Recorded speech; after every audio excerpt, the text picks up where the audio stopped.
Back to వని వంటిల్లు. సొరకాయతో మనం చాలా రకరకాలుగా తయారు చేసుకుంటూ ఉంటాం కదా. ఈరోజు ఈ పద్ధతిలో ఇలా సొరకాయ కర్రీ చేసి చూడండి, చాలా రుచిగా అనిపిస్తుంది. ఒక్కసారైనా కూడా ఇలా తయారు చేసుకుని తినాలనిపిస్తుంది. అంత టేస్టీగా అనిపించే ఈ కూర చపాతీ రైస్లోకి తినడానికి చాలా బాగుంటుంది. నా వీడియోస్ చూడబోయే ముందు నా వీడియోస్ మీకు నచ్చినట్టయితే లైక్ చేయండి, షేర్ చేయండి, కామెంట్ చేయండి. మరిన్ని వీడియోల కోసం వని వంటిల్ని సబ్స్క్రైబ్ చేసుకోండి. స్టవ్ ఆన్ చేసుకుని బాండి పెట్టుకుని 2 స్పూన్ల ఆయిల్ వేసుకోండి. ఆయిల్ వేడయ్యాక దీనిలో 1 టీ స్పూన్ ఆవాలు, 1 టీ స్పూన్ జీలకర్ర వేసి వేగనివ్వండి.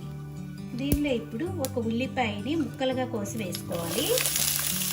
ఉల్లిపాయ కొద్దిగా వేగాక కరివేపాకు వేసుకుందాం. 1 టీ స్పూన్ అల్లం వెల్లుల్లి పేస్ట్, 1/2 టీ స్పూన్ పసుపు. వెల్లుల్లి పేస్ట్ పచ్చివాసన పోయే వరకు వేయించుకోండి.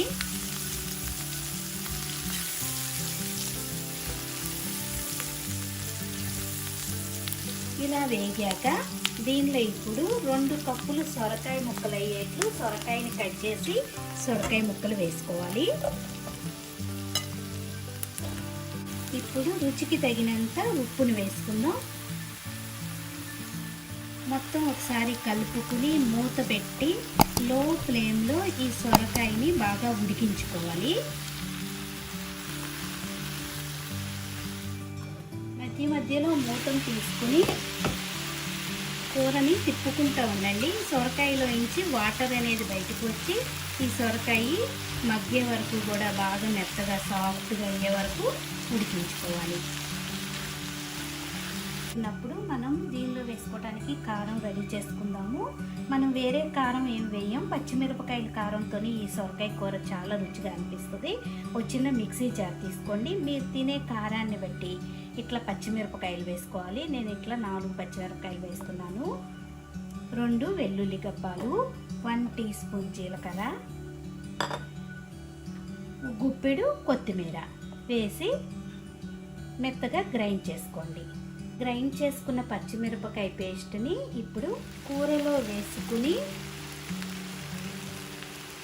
5-6 నిమిషాలు బాగా ఉడకనివ్వండి. సొరకాయ కూరకి ఎప్పుడు కూడా పచ్చికారం చాలా టేస్టీగా అనిపిస్తుంది. మూత పెట్టి ఉడికించుకుందాం. సొరకాయ ఉడికిపోయింది. కావాలంటే మీరు ముక్క మీద గెరిటితో ఇలా నొక్కి చూసినా కూడా మనకి ముక్కలాగా అయిపోతుంది. అంత బాగా సొరకాయ ఉడికాక దీనిలో ఇప్పుడు లాస్ట్గా 1 కప్పు పాలను పోసుకోవాలి.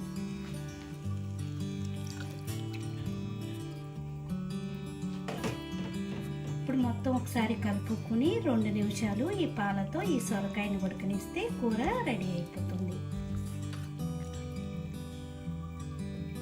కూర రెడీ అయిపోయింది. ఇప్పుడు డిష్ అవుట్ చేసుకుని దీన్ని చపాతీ రైస్లోకి తినడానికి చాలా రుచిగా అనిపిస్తుంది. ఈ వీడియో నచ్చితే ఇదే పద్ధతిలో ఒకసారి మీరు తప్పకుండా ఒకసారి ట్రై చేసి చూడండి. Thank you for watching.